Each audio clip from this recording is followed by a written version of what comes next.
Tracking monsoon storms this week along with some cooler temperatures where we'll see some areas of flash flooding. Jesus Christ knows the truth of what happened here. Jesus Christ knows that no one was murdered in this case. Lori Vallow Daybell learns her fate, and for the first time, we hear from her in court. It's what we prayed for.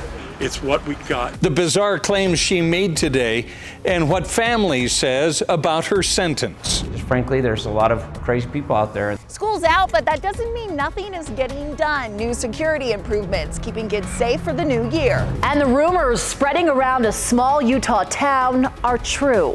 The new life coming to the Camas community in the form of a big screen. Live from Utah's news leader, Fox 13 News at 9 starts right now.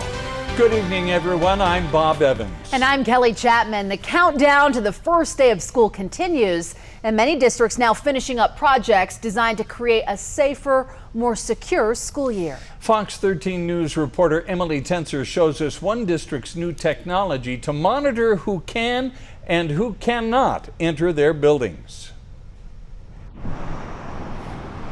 Just because it's summer break doesn't mean nothing's getting done. 20 years ago, you wouldn't have suspected that somebody entered into a school had any other business except to come and take care of their student. The Granite School District spent the summer installing these new security doorbells to all their junior highs. Before, at least one door would stay open. Now they'll all be secured.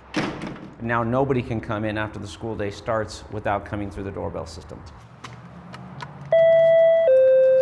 Ben Horsley says the district is spending tens of millions of dollars on safety for all their schools. These doorbells are a cheaper way to monitor the older buildings instead of redesigning the entrance. So to relocate the whole front office, we're talking several $1 million worth of changes or enhancements to a building. All you got to do is show up, press a button, and be prepared to say it while you're here. Hi, can I help you? The front office might ask you to show some identification before they let you in. Well, something like this can actually provide a significant enhancement to allowing something from coming onto the campus before it's a problem. Other schools across the valley, like the Jordan School District, also spent the last few months enhancing security and reviewing plans. Some installments they don't even want you to know, only to ensure student safety. Just frankly, there's a lot of crazy people out there, and they're coming up with new and enhanced ways to endanger our students, and we need to be ever vigilant. Emily Tenser, Fox 13 News, Utah. If you're flying through Harry Reid International Airport in Las Vegas soon, listen up. Most of the flights through that airport are being delayed by an hour or more right now because of a massive wildfire burning near the Nevada-California border. The York Fire has burned more than 70,000 acres. A thunderstorm system in southern Nevada is also impacting visibility and making for a lot of travel trouble. That is a big wildfire. Allison, will we see any residual smoke from that fire coming into Utah? What we've seen so far this season really has been pretty good for us here across Utah. If we start seeing any of that surface smoke moving into here in Utah, most likely starting into southern Utah, we'll show you that smoke forecast coming up in just a few minutes. Our main thing here today, our biggest concern right now continues to be areas of flash flooding and also quite a few lightning strikes. 86 degrees in Salt Lake, 88 for Ogden, 81 for Provo. We're right now tracking thunderstorms through Tooele County, out through Dugway, Rush Valley, a little bit towards Eureka, a little bit of lightning closer to Eureka in the last hour and up towards the Idaho border. But bulk of our activity right now is right near the Arizona border. This is our biggest concern. Buckskin Gulch, a flash flood warning until 10:30, until 10 o'clock for Capitol Reef, a flash flood warning. We've had a lot of rainfall in quick amounts of time here across the state. Temps right now here across Utah, we're looking at about 70 to 85 degrees. A little bit of wind in southwest Utah and southern Utah. We'll go ahead and track your forecast, smoke forecast, and what to expect our flash flooding tomorrow coming up. Allison, thank you. It was a bizarre ending to the case we've been following for 3.5 years now. In sentencing today, convicted murderer Lori Vallow Daybell learned she'll spend the rest of her life behind bars. Vallow Daybell spoke for the first time in court about her 2 children and did so in loving terms. Karen Lair from our sister station in Boise was in the courtroom. back-to-back-to-back fixed life sentences without the possibility of parole for Lori Vallow Daybell. The judge issuing the maximum penalty in this case, saying she still to this day has shown no remorse, as we heard from her for the first time in court. I mourn with all of you who mourn my children and Tammy. Jesus Christ knows the truth of what happened here. Lori Vallow Daybell speaking publicly for the first time inside the Fremont County Courthouse, telling the judge the 3 deceased victims in this case were not murdered and Jesus Christ knows it. She went down what the judge called a religious rabbit hole, telling the court she died and went to heaven and back more than 20 years ago, now giving her the ability to visit with Jesus and spirits, including JJ, Tylee, and Tammy, many times since their deaths. I know for a fact that my children are happy and busy in the spirit world because of my communications with my friend Tammy Daybell.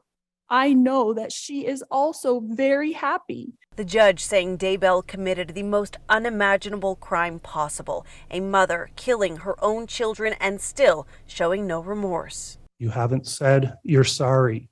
Inside the Fremont County courtroom Monday, Tammy Daybell's sister and aunt and JJ Vallow's grandmother making victim impact statements addressing Lori directly. You are a liar, an adulteress, and a murderer. Lori, you participated in the savage murders of precious people of great value and worth. She is a money-hungry, power-mongering monster. After the judge's decision, celebration outside the courthouse. This is enough. Family members happy with the sentence, but still say there's a long road to justice. Please pray and continue to pray for the lives that were lost. We have 3 trials to go. Sometime in the near future, Lori Vallow Daybell will be transported from the Madison County Jail to an Idaho Women's State Prison. We also know she is still facing those charges out of Arizona, where the case will continue for her involvement in the deaths of her 4th husband, Charles Vallow, and her alleged involvement in the attempted murder of her ex-nephew, Brandon Boudreaux. In St. Anthony, I'm Karen Lair, Fox 13 News, Utah. Fox 13 has learned that an inmate died early this morning at the Weber County Jail. The sheriff's office says the inmate suffered from a medical episode that was not self-inflicted. Jail staff performed CPR but were not successful. This is the 2nd inmate death in Weber County in the last 10 days and the 4th in the last 3 months. Tonight we have new details about a deadly motorcycle crash that took place over the weekend. Utah Highway Patrol has identified 24-year-old Corey Hughes from Vineyard as the person who crashed into a car on State Route 189 near Deer Creek Reservoir on Saturday. The 2 people in the car were not hurt. Speed is being investigated in this crash. Impairment is not suspected. The owner of the Good Grammar Bar in downtown Salt Lake is asking for help in finding a suspected burglar. They tell Fox 13 News the suspect in this video broke in yesterday morning and stole a laptop and about $400 in cash. Salt Lake police are working with nearby businesses to gather more video. If you can help, contact Salt Lake Police. Last week, we showed you how the state says the Salt Lake City Police Department is breaking the law. Now officers say it's true, but they blame leadership. The Salt Lake City Police Union reacts to our latest Fox 13 News investigation. Plus, what's old is new again in one Summit County town. We'll talk with the new owners of the historic Camas Theater. And he was a staple of Saturday mornings for children across America for years with Pee-wee's Playhouse. I know you are, but what am I? I know you are, but what am I? We take a look back at the life and legacy of Paul Reubens. The Utah football team had their first fall camp practice today. Is quarterback Cam Rising ready to go? We'll hear from head coach Kyle Whittingham.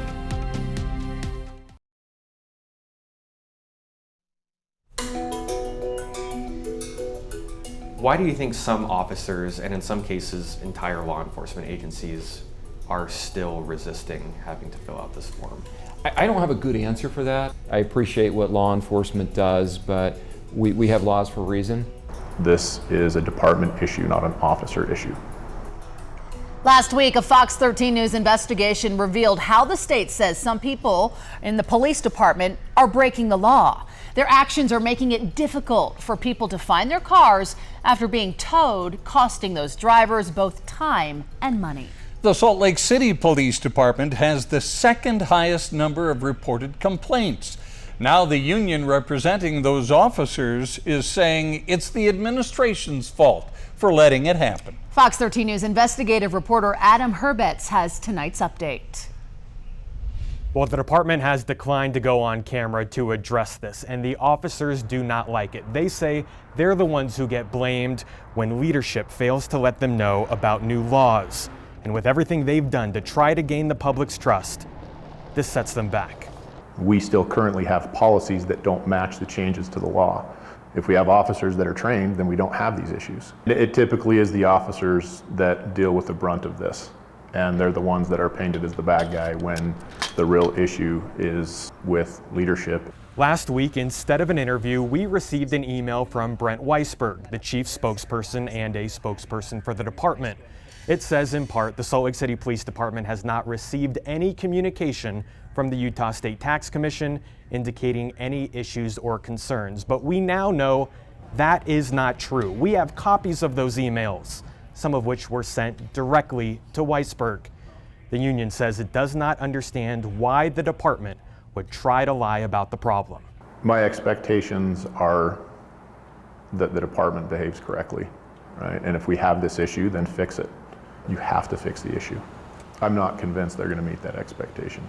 Salt Lake City is not the only agency taking this approach. Last week, the West Valley City Police Department also said it has not heard any complaints from the state, even though Senator Mike McKell says, I've had a chance to speak with Representatives West Valley City. It's just simply inaccurate. I know there's been complaints. We've seen the emails. I've talked to folks in the towing industry to claim there's no complaints. It's just inaccurate. I'm glad you ran the story. I think shedding light on this issue is important. But why they would claim there were not complaints, that's a mystery to me. By now, he was hoping to get some answers. So far, he hasn't gotten any, and drivers continue struggling to find their cars.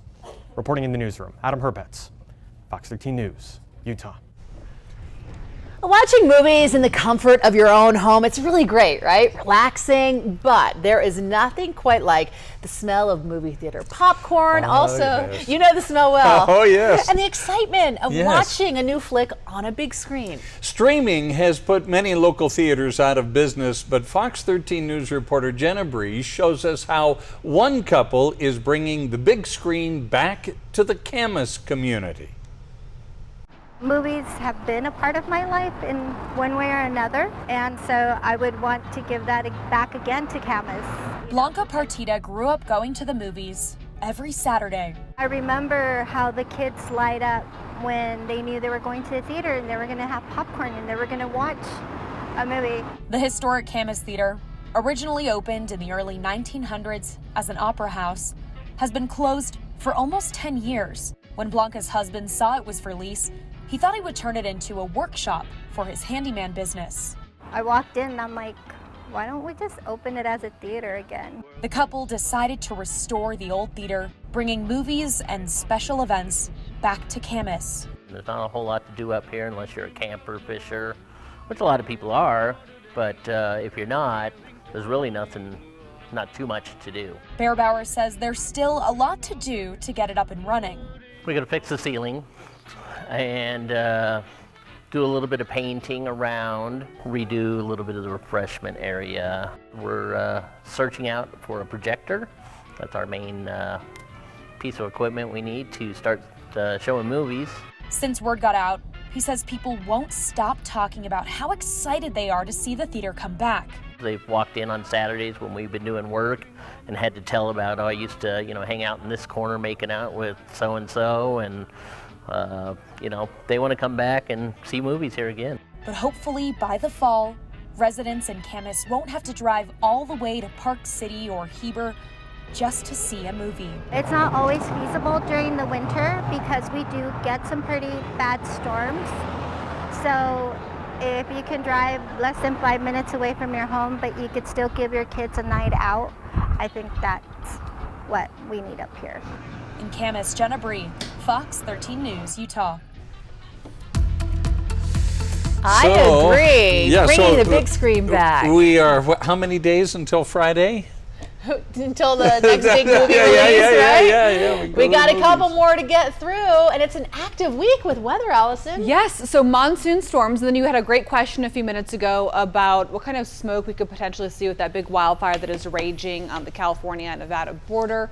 And we will potentially see a little bit of that smoke making it into southern Utah as we head into tomorrow evening. But most of that will be staying right near the Nevada border and into southern Nevada. Now, temperatures here in Salt Lake City, 86 right now. We do have some cooler temperatures on the way. It's not quite here yet, but today was a pretty normal day temperature wise. Wind is still gusting about 25 miles per hour. We head into tomorrow. Denver further east, seeing scattered flash flooding tomorrow. For us here in Utah, we are tracking a monsoonal surge now through Thursday. So some storms are going to produce areas of heavy rainfall.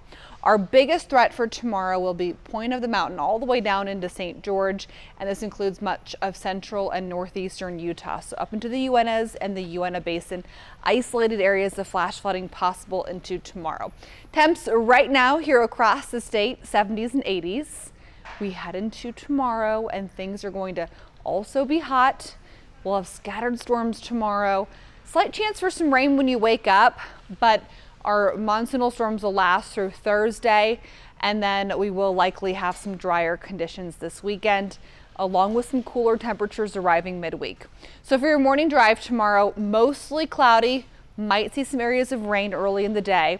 We've got a better chance to see those storms during the afternoon drive. I think I'll be very busy here in the Fox 13 Weather Center heading into Tuesday afternoon. I'll keep you posted on all of the things that pop up here across the state. And right now, where we're seeing most of our storm activity, up near the Idaho border, so right near Portage and north end of Bear Lake, I should say. Most of our storms that have developed in Tooele County have really died down and haven't seen too much of an impact into Salt Lake and Utah counties. Biggest areas of concern right now across southern Utah down towards Lake Powell. Capitol Reef has a flash flood warning through 10 o'clock, and then Buckskin Gulch right on the Arizona border. That has a flash flood warning until 10:30. That's been a really big trouble spot for us this year. As we head into the overnight hours, we're going to keep some isolated storms going. So Price, you might hear some rumbles of thunder about 2-3 a.m.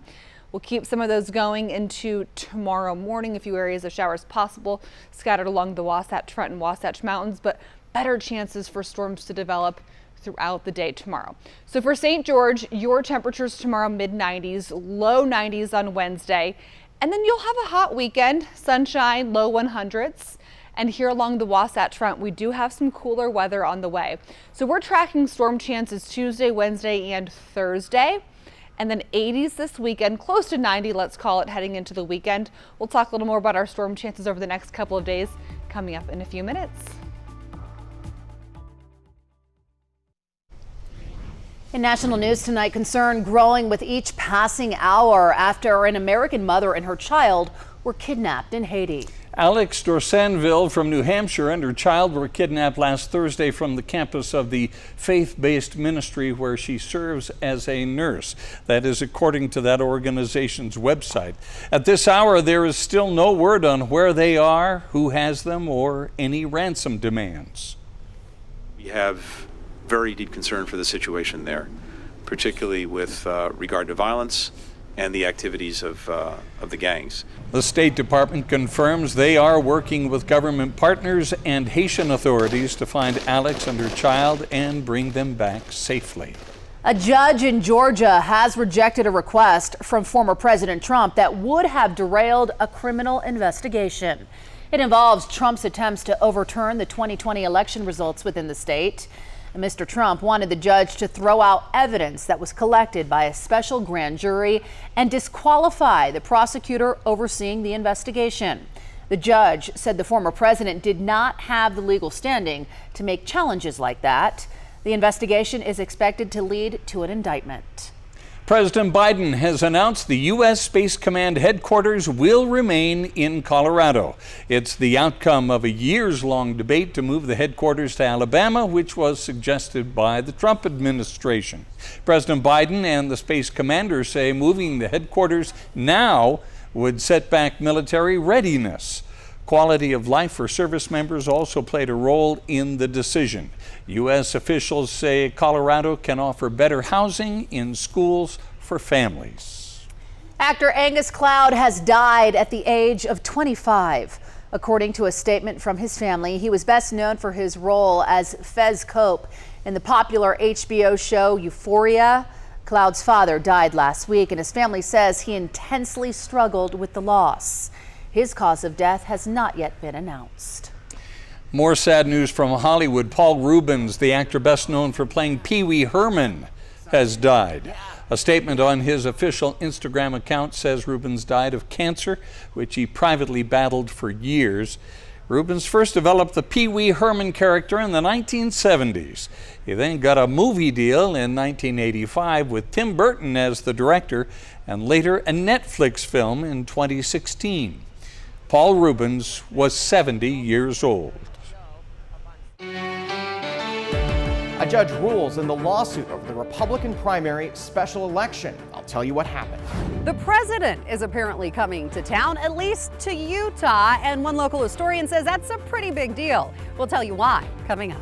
The Salt Lake City International Airport coming off a banner year, seeing a record number of passengers come through their doors. We'll take a look at those numbers. The family that took care of Rio the Shih Tzu while he was missing shares the story about how the dog ended up here. It was a tough day on the practice field for a couple of former Utes in the NFL. I'll tell you about it and how long they expect to be out. She's as Republican as any person that I know. That wasn't a lie. That wasn't an attempt to commit some fraud. Celeste Malloy will not be removed from the Republican primary ballot. A former candidate in the race sued her and Lieutenant Governor Deidre Henderson, seeking a restraining order to remove her from the ballot. Fox 13 News political reporter Ben Winslow was in court today. A judge heard arguments in Richard Quinn Denning's lawsuit to kick Celeste Malloy off the Republican primary ballot. We don't feel that the election law was followed. There was a lack of transparency, and we want our elections to have integrity. Denning's attorney argues she wasn't living in Utah when she filed to run, and she wasn't a Republican. She hadn't voted in the last two elections. Malloy pulled off an upset victory at the Republican Party's special convention to replace resigning Congressman Chris Stewart.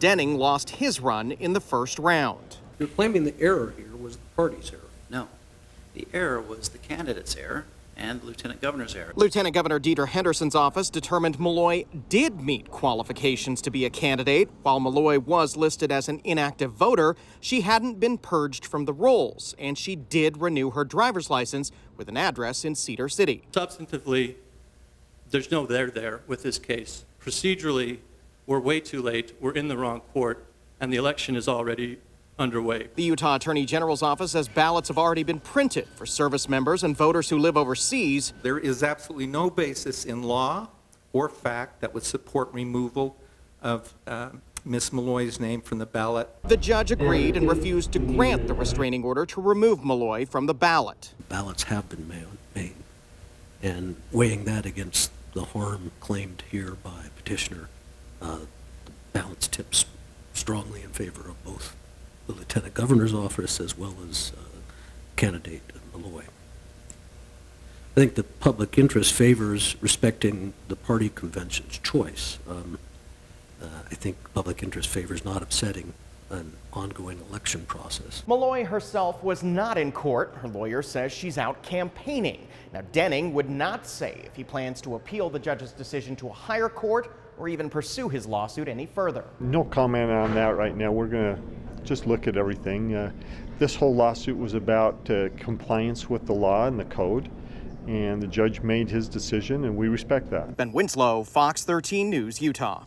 So now that the judge has made his ruling, here's who is on the Republican primary ballot for the September 5th special election. Celeste Malloy won the GOP convention nomination like that Ben just talked about, but she will also appear next to Becky Edwards and Bruce Huff, who both gathered signatures to earn a spot on the ballot. They are all vying to replace Utah Congressman Chris Stewart, who is resigning due to his wife's health issues. President Biden is coming to Utah next week to talk climate change. Fox 13 News anchor Amy Nay caught up with a Utah historian to learn why this is significant. Well, it's a big deal. I mean, we've had a number of them since the first one in October of 1875, and the last visit was President Trump. Public lands. That was in December of 2017, more than 5 years ago, which is why the announcement Monday by the White House that President Joe Biden will pay Utah a visit next week, historian Ron Fox says is so significant. It's acknowledgement of one of the 50 states. We're a harder state to get to from the standpoint of a president's agenda, because he's going to where the votes are. Replicated throughout. Visiting as vice president in 2016, this will be Mr. Biden's first visit to the Beehive State as president. But we have seen past presidents come while in office. Yes, we've seen visits from every president since Grant, with the exception of 3. And Ron should know he's met many who have come, helping coordinate many of those appearances. I've seen a lot of history. Seen a lot of history. Authoring the book When the White House Comes to Zion, documenting so many of those historic stops. When a president comes in here, you're talking about Air Force One, you're talking about Marine One, you're talking about motorcade. Considering security measures as well, there's a lot that goes into an official visit and fundraising stop, whether it's for a couple hours or a couple days. There's added emphasis and economic boon to the state. No matter your politics, he says this is exciting. I know, could be mixed reviews. Yeah, but it's history, you know. It's a good thing. Richard Nixon showed up here on Pioneer Day in 1970. It's always an exciting thing when a president comes. But I mean, we've had some pretty fun things happen here. The White House announcing Monday that the president will visit Utah as a part of a 3-state visit next week, expected to address his administration's response to climate change. As for the specific details as to where he'll be visiting and for how long, that has yet to be announced. Here at the state capitol, the site of our last presidential visit, Amy Nay, Fox 13 News, Utah. Well, with that announcement, as you may recall, the White House announced last week its actions to fight climate change. They include improving weather forecasts, increasing accessibility to safe drinking water, making infrastructure more resilient to heat hazard alerts to protect workers, and also grants to plant trees. Fox 13 News wants to know, who do you turn to for climate change information? Is it political leaders, meteorologists, professors, or no one at all? Scan the QR code on your screen to get to fox13now.com/voice to make your voice heard. The results of this non-scientific poll are in real time, and right now, according to this poll, nobody turns to, well, everybody, or the 85% turn to no one for their information on climate change. But meteorologists, Allison, are right in there, trailing at 12%. Yeah. Oh boy. Well, coming up, so-called revenge travel is paying off big time for Salt Lake International Airport. We will break down the numbers for you. And a dog has been reunited with his family after a carjacking last week. Meet the family who took care of him in the meantime and how people are now trying to help them.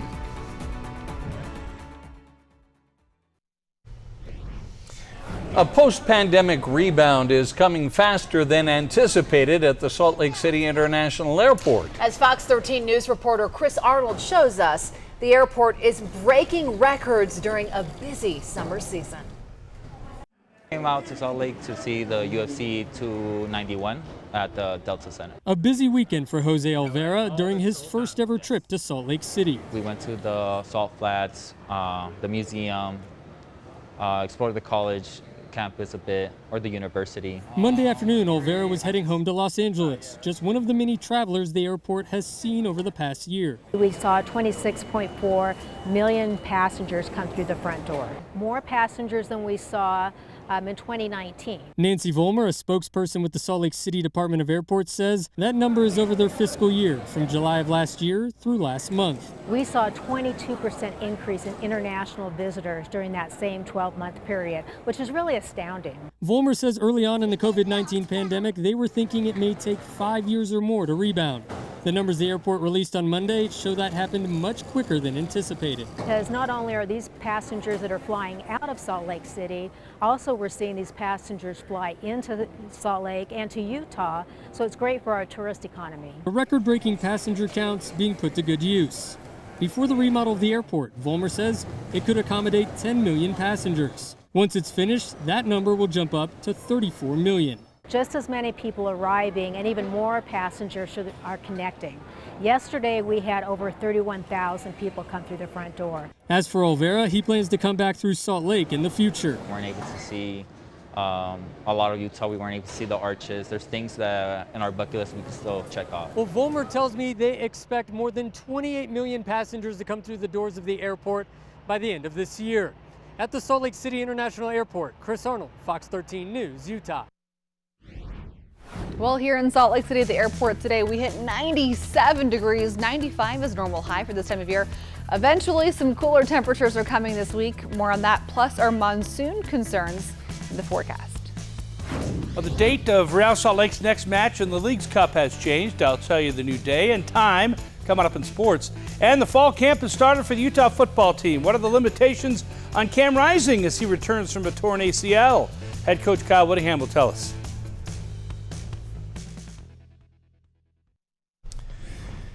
You may have heard about the little dog that disappeared earlier this month when its owner's car was carjacked. Well, tonight we've learned the suspect in this dog napping, Melissa Rush, has been charged in this case. And as we reported over the weekend, little Rio is now back with his owner this evening, all thanks in part because of a family who took care of him. Fox 13 News reporter Darian DeBrule spoke with that family, who is now the focus of others' generosity. It's a beautiful story of taking care of little creatures while, barely trying to take care of themselves. As people across the state waited anxiously for the return of Rio the Shih Tzu, he was nestled here with the Mills family in Salt Lake City. He's the coolest dog ever, dude. He didn't bark or anything. He was so cute. But we just hung out with him, gave him food, water, treats, played with him. Kids and dad were building the doggy a doghouse. Yeah. Probably wouldn't have stayed in it because it's extremely hot. Rio became a temporary family member to the Mills after Mariah Mills says he was dropped off and abandoned by a woman she originally thought was the owner. My truck, my battery died, and I had the kids go out and flag somebody down so we can get a jump for the truck. And this lady came by and kids are like, yeah, hey, can you give us a jump? And she's like, yeah, can you watch my dog? And they're like, sure, if you give us a jump. It's like, okay, yeah, let me turn around. And so handed them the dog and took off. The woman never returned, but Rio was eventually reunited with his rightful owner on Saturday after days of being loved by the Mills. He needs to be with his mommy, right? His own owners that are his. The fact that this family was willing to take care of a tiny little creature when they're struggling to take care of themselves says everything about the quality and the heart of this family. The Mills were not given the $2,500 cash reward as they weren't the ones who led the rightful owners to Rio. But with the help of Ksenia Kanazova and the Nomad Alliance, the community is raising money for the Mills who did so much for the pup with so little. The $10,000 that we will raise will go directly into purchasing a trailer. We will purchase that camper for them and help them get into a KOA. And hopefully we can raise enough money so that perhaps they can also have some free rent in the KOA. We're extremely grateful. It'll be nice to be able to get out of the small camper and into something a little bit bigger where we can fit. If you want to donate to the GoFundMe set up by Nomad Alliance for the family, we'll have a link to it on our website, fox13now.com. In Salt Lake City, I'm Darian DeBrule, Fox 13 News, Utah. A new state liquor and wine store has opened in Sandy. It is in the Little Cottonwood Shopping Center at 9400 South Highland Drive. The 14,000 square foot store has the most refrigeration of all state liquor stores and is the first of its kind with a Utah Proud section designated for Utah-made products. The store is located near a highly trafficked Cottonwood Canyon. where visitors can make their way down the road to purchase products and then take them back to their home or their hotel. In its first year, the new store is expected to generate $5.4 million for the state of Utah for services such as transportation and infrastructure, public safety, and education. There are new murals in Salt Lake City's Glendale neighborhood to brighten up the community. This past weekend, the Glendale Neighborhood Council finished their first traffic calming mural. They plan to create 2 more this coming weekend. Take a look there. The projects are part of their Paint the Pavement initiative to beautify the neighborhood and calm fast-moving traffic in high-impact areas. Yeah, you're going to want to slow down to just take a look at the Check artwork. it out. Kind of looks like a wave to me. Well, they was getting started that out feeling. straight and then they kind of lost their way along the way. And that's what makes it beautiful, I guess. Yeah. So there. Well, it kind of looked like ponding on the roads also. Yeah, well, We saw a little bit of that true. in Grantsville today. You see, this transition, I'm doing what I can, picking up what you're putting down. We are tracking some monsoon storms here across the state. We did have about 1.5 inches of rain in about as much time, in about an hour and a half in Grantsville earlier today. So we had some areas of road ponding, and we'll continue with flash flooding concerns as we head into tomorrow. And then eventually things are going to be cooling down here across the state. But right now we're seeing most of our storm activity up near the Idaho border and all the way into the Arizona border. So across southern Utah, we're really getting a lot of storm activity right now as we look down towards Lake Powell, Escalante, Boulder approaching your area right now. We do have a flash flood warning until 10:30 p.m. for Buckskin Gulch and until 10 o'clock tonight for Capitol Reef National Park. We've already had reports of areas of flooding on Scenic Drive through the Capitol Reef National Park area. So we've got storms right now that are slowly moving from south to north. The concern with our storms over the next couple of days would be these storms that are training. Basically, you just have very slow moving storms, a lot of rainfall coming down in a short amount of time. So we head into tonight, we'll have some isolated concerns for some storms to develop that could produce heavy rainfall. But again, tomorrow, a probable rating, just like we had today, of the areas of flash flooding. So probable means some slot canyons, dry washes, and small streams are expected to experience flash flooding. So we'll keep the chance for some isolated storms overnight and into tomorrow morning. Likely losing strength though as we head into your morning drive, but by tomorrow afternoon, another day with potentially some very strong thunderstorms. Although tonight about 2-3 a.m. into Price, central Utah, you could hear some rumbles of thunder. For the Ogden area, we're looking at scattered storms tomorrow, Wednesday and Thursday widespread.